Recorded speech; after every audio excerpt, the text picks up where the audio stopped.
Orang buncit kalau dah cuba macam-macam tapi masih tak kempis, itu tandanya usus tak sihat. Sebab bukan semua buncit tu datang dari lemak, ada yang datang dari najis lama dan angin yang tak keluar. Kawan aku jenis jaga makan, tak minum manis, nasi pun ambil sikit, kardio tiap pagi, tapi perut dia tetap buncit. Bukan buncit lembik tapi buncit keras. Dia try macam-macam, detox air lemon, senaman abs, kurus satu badau, tapi perut tak juga surut. Lepas tu baru dia perasan, setiap pagi susah buang air, kentut dan sendawa tak henti, perut rasa berat walaupun dah makan sikit. Lepas jumpa pakar penghadaman, doktor cakap straight, ini bukan buncit lemak, ini buncit usus. Maksudnya, najis lama tak keluar habis, angin tersekat dalam salur penghadaman, toksin mula berkumpul dan tekan dari dalam. Perut jadi keras, sistem jadi lemah, sebab tu badan makin lesu, perut makin ke depan.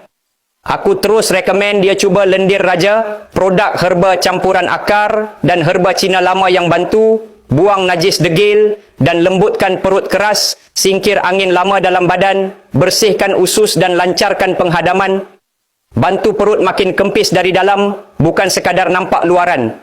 Dia amal 3 biji sehari, pagi, tengah hari dan malam.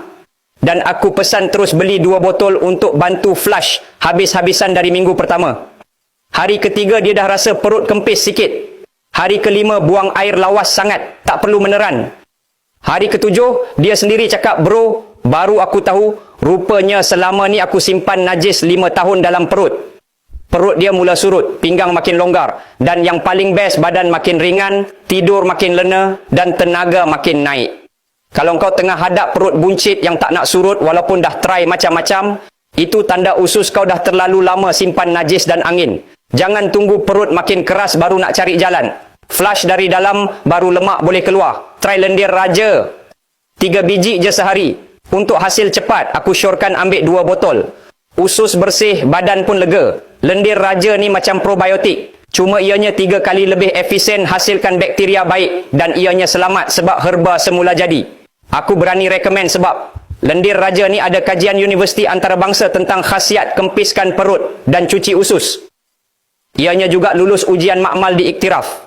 Klik terus back kuning atau link tulisan kat bawah ni sekarang.